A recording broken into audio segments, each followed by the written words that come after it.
অম্বিকাগিৰি ৰায়চৌধুৰী প্ৰমুখে বীৰেন্দ্ৰ কুমাৰ ভট্টাচাৰ্য ইত্যাদি যিসকলে এক জাতিৰ কৰ্ণধাৰ হিচাপে জাতিক নেতৃত্ব দি গ'ল সেইসকলক মই শ্ৰদ্ধা নিবেদন কৰিছোঁ।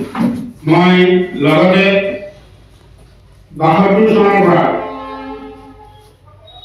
মাধ্যম আন্দোলন তাৰ আগতে ৬০ চনত ভাষা আন্দোলন এই সকলোবোৰ আন্দোলনত যিসকল শ্বহীদ হ'ল সেইসকলৰ প্ৰতি মই ক্ষমা বিচাৰিছোঁ। কাৰণ আজিৰ দিনটোলৈকে এই শ্বহীদসকলে যি উদ্দেশ্যত প্ৰাণ ত্যাগ কৰিছিল তাৰ এচুলিমান আমি কাৰ্যকৰী কৰিব পৰা নাই। ধিক্কাৰ মোৰ এই জীৱন। আৰু মই কোনো জাতীয় নায়ক এই উপাধি মই আজি একচেপ্ট কৰা নাই। আই এম নট একচেপ্টিং দ্য জাতীয় নায়ক। এইটো মনত ৰাখিব। কাৰণ এতিয়াও যুদ্ধ চলি আছে, সংগ্ৰাম চলি আছে ফিল্ডত। কি হয় তাৰ ঠিকনা নাই। এই জাতি জীয়াই থাকিব বুলি কোনো নিশ্চয়তা নাই। গতিকে মই কোনো জাতীয় নায়ক নহয়, মই মোৰ আইৰ সেৱক। গতিকে এই শব্দটো যাতে যদি শুধৰণি কৰি দিয়ে তেতিয়াহে মই এইখন গ্ৰহণ কৰিম।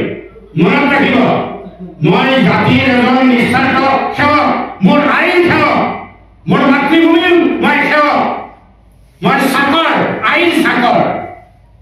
I am the servant of the motherland. মই মোৰ আইৰ চাকৰ। মোৰ আইয়ে মোক জন্ম দিছে হয়, মোক গাখীৰ খুৱাই শিশু অৱস্থাত লালন পালন কৰিছে। কিন্তু মই নাবালকৰ পৰা চাবালক হৈ আজিলৈকে মই কেনেকৈ জীয়াই আছো? মোৰ আই, মোৰ মাতৃভূমিৰ বুকুৰ খাদ্য শস্য খাই মই জীয়াই আছো। গতিকে মোৰ জন্মদাত্ৰী আই যি মৰ্যাদাৰ, এই মোৰ আই মোৰ মাতৃভূমিও সমান মৰ্যাদাৰ। গতিকে মোৰ আই, মোৰ এই জন্ম এই মাতৃভূমিক ৰক্ষা কৰিবৰ কাৰণেই মই ৭২ চনৰ পৰা জেল জৰিমনা খাই এতিয়ালৈকে যুঁজি আছো আৰু যুঁজি থাকিম কিন্তু নাই দেশ। মই কাৰো আদেশ নিৰ্দেশত চলা মানুহ নহয়। মই দায়বদ্ধ মোৰ আইৰ প্ৰতি, মোৰ মাতৃভূমিৰ প্ৰতি। আৰু মহান ঈশ্বৰ, মহান সৃষ্টিকৰ্তা যিয়ে মোক মানুহৰ এই পৃথিৱীত আইন গৰ্ভেৰে মোক স্বজন কৰাইছে, সেইগৰাকী মহান সৃষ্টিকৰ্তা তেওঁৰ ওচৰত মই চিৰকৃতজ্ঞ। আৰু মই কৃতজ্ঞ মোৰ মাতৃভূমিৰ ওচৰত, মোৰ মাৰ ওচৰত। কাৰণ মই এজন কুলাংগাৰ। আজিলৈকে মোৰ আইৰ মই একো সেৱা কৰিব পৰা নাই। গতিকে মই কোনো নায়ক নহয়, এইটো কথা মনত ৰাখিব। আৰু ইয়াত যিসকল প্ৰেছৰ মানুহ আছে সেইসকলক মই কৈছো যে আপোনালোকে এই কথা লিখিব, মই নায়ক উপাধি গ্ৰহণ কৰা নাই। মই কি কৈছো? মই জাতিৰ চাকৰ, মই আইৰ সেৱক, মই সেৱক, মই এজন সেৱক। এইটোৱে মোৰ পৰিচয়, মই নায়ক নহয়। অতি দুখ আৰু পৰিতাপৰ কথা যে মোক ইয়াৰ আগতেও আজি 10 বছৰ আগতেও মই সংগঠনৰ কেইটাৰ নাম নকওঁ, মোৰ নিজৰে লাজ লাগে। মোক সম্বৰ্ধনা জনাব এনেকে মাতিছিল। মই তেতিয়াই কৈছিলো যে মই কোনো ধৰণৰ সম্বৰ্ধনা কাৰো পৰা গ্ৰহণ নকৰো আৰু সম্বৰ্ধনা ল'বৰ কাৰণে মোৰ তেনেকুৱা কোনো বিশেষ কৃতিত্ব নাই। মই এজন সাধাৰণ সেৱক। এই বুলিয়েই মই কোনো ধৰণৰ সম্বৰ্ধনা আজিলৈকে গ্ৰহণ কৰা নাই। সকলোকে মই খেদি দিছো। কিন্তু এই ৰদ নামৰ সংগঠনটোৰ হৈ প্ৰমোদ বৰাই জোৰকে মতাৰ কাৰণে মই বহুত ভাবি চিন্তি ইয়ালৈ আহিছো। তাৰ উদ্দেশ্যটো মোৰ বেলেগ অহাৰ উদ্দেশ্য। সম্বৰ্ধনা ল'বৰ কাৰণে নহয়। মই তেওঁক স্পষ্ট কৈছো যে মই সম্বৰ্ধনা ল'ব নাযাওঁ। সোধক হয়নে নহয়? কিন্তু মই আহিছো, মই চিঠিখনত দেখিছো বিভিন্ন সংগঠনৰ নাম আছে, ৰাইট? সংগঠনবিলাকৰ পৰা 10জনকে বা 15জনকেও যদি সদস্য আহিলেহেঁতেন, আজি প্ৰায় 100-150 মানুহ হ'লেহেঁতেন। সেই মানুহখিনি লগ পাব আহিছিলো মই। মোৰ মহান মূল্যৱান সময় খৰচ কৰি মই শিৱসাগৰত এনেই থকা নাই। এই জাতিটো যে পচি মৰি গেলি যাব সেইটো মই জানো নিশ্চিত।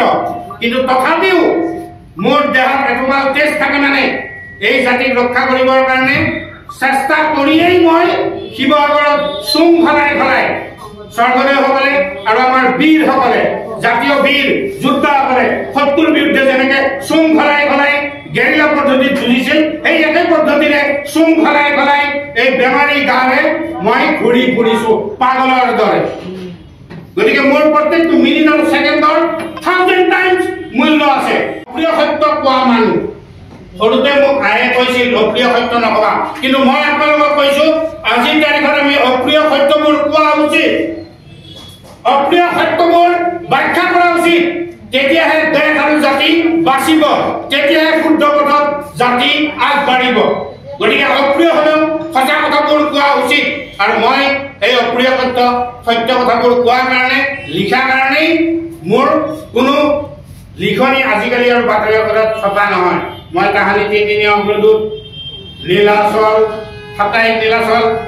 সাপ্তাহিক জনমভূমি আপোনাৰ অসমবাণী তিলক হাজৰিকাৰ তলত মই কাম কৰিছিলোঁ মোৰ জীৱনটো সৌভাগ্য যে অসমবাণীৰ দৰে বাতৰি কাকতত আজিৰ প্ৰায় 35 বছৰ আগত পাব মই কি লিখিছিলোঁ অগ্ৰদূতত মই কি লিখিছিলোঁ মই তিনিদিনীয়া অগ্ৰদূতত সাপ্তাহিক অগ্ৰদূতত মই কি কথা লিখিছিলোঁ মই নীলাচলত কি লিখিছিলোঁ কোনোবাই যদি অনুসন্ধান কৰে তেতিয়া গম পাব আৰু সেই স্পিৰিট সেই কথা আজিও মোৰ বুকুত আছে মই তিনিমানো কম্প্ৰমাইজ কৰা নাই লাগে মই মৃত্যুবৰণ কৰিম কিন্তু জীৱনত মই কম্প্ৰমাইজ নকৰোঁ চাওক এতিয়াও মানে অসমৰ খিলঞ্জীয়া জাতি জনগোষ্ঠীসকলৰ স্বাধিকাৰ নিজৰ মৰ্যাদা হিত শাসন ক্ষমতা ঘূৰাই আনিবৰ কাৰণেই অসম কণ মিলিত মহাসংঘই আমি কাম কৰি আছোঁ গতিকে কাম এতিয়াও চলি আছে আইনী যুঁজ আৰু গণতান্ত্ৰিক এই দুটা পদ্ধতিত আমি কৰিছোঁ আমি যিহেতু আমি মানে চেণ্ট্ৰেল গভৰ্ণমেণ্ট আমি যিহেতু অসমখন ভাৰতৰ অংগভুক্ত হৈ আছোঁ আজিৰ তাৰিখলৈকে কালি কি হয় মই নাজানো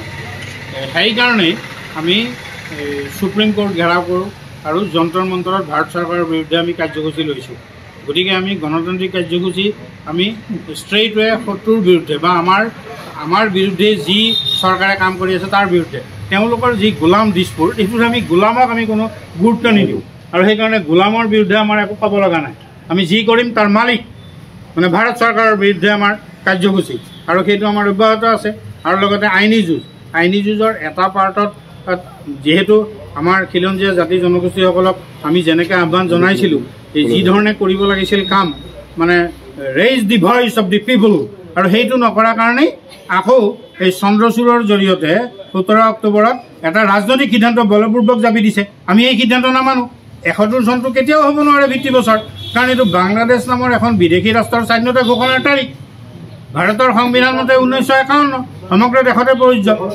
তেতিয়াহ'লে প্ৰথমে সুপ্ৰিম কোৰ্টে কওক ইউ ডি চন্দ্ৰচূড় তেওঁ এতিয়াও জীৱিত আছে তেওঁ যদিও এক্স চিফ জাষ্টিছ মই তেওঁক কৈছোঁ যে he should declare that Assam is a colony of India then he can say like date যে 1971 বা 65 বা যিকোনো এটা তাৰিখ জাপি দিয়ক স্পষ্ট হৈ যাওক যে অসমখন এখন ভাৰতৰ উপনিৱেশ তেতিয়া উপনিৱেশৰ জনগণে কি সিদ্ধান্ত লয় সেইটো পৰৱৰ্তী পৰ্যায়ত দেখা যাব আৰু আমিও সেইকাৰণে 14জনীয়া বেঞ্চত সুপ্ৰিম কোৰ্টৰ 14জনীয়া বেঞ্চত আমি আবেদন জনাবৰ কাৰণে সাজু হৈছোঁ আমি 14জনীয়া বেঞ্চক আমি আবেদন জনাম আৰু এই সিদ্ধান্তটোৰ বিৰুদ্ধে ই এক ৰাজনৈতিক সিদ্ধান্ত আৰু লগতে অসম ভূখণ্ডৰ হাজাৰ বছৰীয়া যিবোৰ খিলঞ্জীয়া জাতি জনগোষ্ঠী সেইবোৰ উজনি অসমত কিছু পৰিমাণে এতিয়া জাগিছে তেওঁলোকৰ নিজৰ ভুলটো স্বীকাৰ কৰিছে আহোম মৰাণ নাটক কোচ কছাৰী এই সকলো গতিকে তেওঁলোকেও সকলোবিলাক পিটিশ্যন আৰম্ভ বুলি কৈছে এইটো এটা বহুত ডাঙৰ ৰূপত এখন আইনী যুদ্ধলৈকে গৈ আছে আৰু আমি দুইটা সমানে চলাম এটা আইনী যুঁজ আৰু গণতান্ত্ৰিক সংগ্ৰাম যদি কিবা আপোনালোকৰ আবেদন যদি নাকচ কৰে সেইটোৱে মই ক'লোঁ এইটো অসমৰ খিলঞ্জীয়া জনগণে সিদ্ধান্ত ল'ব মানে বস্তুটো হৈছে কি বলপূৰ্বকভাৱে চৰকাৰ বা আইনে জাপিব আচলতে নোৱাৰে এইটোতো মাটি বাৰীৰ কাজিয়া নহয় মানুহৰ কাজিয়া নহয় দেশৰ সংবিধানে কি কৈছে আমি দেশৰ সংবিধান মতেহে বিচাৰিছোঁ আমি সংবিধানৰ বাহিৰত নাই যোৱা ধৈৰ্য ধৰি আছোঁ কিন্তু বলপূৰ্বকভাৱে গৈ যদি আমাক উপনিৱেশৰ দৰে আচৰণ কৰে তেতিয়া গোটেই জনগণে মিলি পেলাই সিদ্ধান্ত ল'ব লাগিব যে আমি কি কৰিম পৰৱৰ্তী পৰ্যায় কি হ'ব গতিকে সেইকাৰণে এইটো গোটেই বিষয়টো মানে আমাৰ মাছ পিপুল জনগণৰ ওপৰতেই নিৰ্ভৰ কৰিছে যিহেতু সংগ্ৰাম চলি থাকিব আজি এই নাই আচলতে মইতো কৈছোঁ মই সংগ্ৰামৰ ফিল্ডত আছোঁ যুদ্ধ চলি আছে এটা গণতান্ত্ৰিক আৰু আইনী যুঁজ শেষ হোৱা নাই যথেষ্ট দীঘলীয়া হ'ব তো এনেকুৱা এটা মুহূৰ্তত আচলতে মোক ৰাইজেই পাতিছে, মই নিজে মানে গৈতো আৰু সেনাপতি হোৱা নাই, মোক সেনাপতি অসমৰ ৰাইজে পাতিছে, অসমৰ খিলঞ্জীয়াসকলে পাতিছে। প্ৰধানত 105টা অৰ্গেনাইজেশ্যন আছে আমাৰ ইণ্ডিজিনিয়াছ। গতিকে তেওঁলোকে সন্মানজনকভাৱে মোক এই দায়িত্ব এটা দিছে, মই দায়িত্বটো পালন কৰি আছোঁ। যুদ্ধটো যিহেতু শেষ হোৱা নাই, গতিকে এই মুহূৰ্তত এই সম্বৰ্ণা এইবিলাক লোৱাৰ মই পক্ষপাতি নহয়, মই দুৰ্ঘৰ বিৰোধী। কিন্তু মই এচাম ডেকা যুৱক যুৱতীক লগ পাম বুলি ইয়ালৈ আহিছিলোঁ, এইটোৱে মোৰ উদ্দেশ্য। আৰু মানে মই মাতৃভূমিৰ সেৱক, গতিকে মাতৃভূমিৰ সেৱক বুলি কোনোবাই ক'লে মোৰ তেতিয়া মানে মনটো ভাল লাগিব। গতিকে মই মাতৃভূমিৰ সেৱক, মই আইৰ সেৱক, মই দেশৰ সেৱক, মই জনগণৰ সেৱক, এইটোৱে মোৰ পৰিচয়।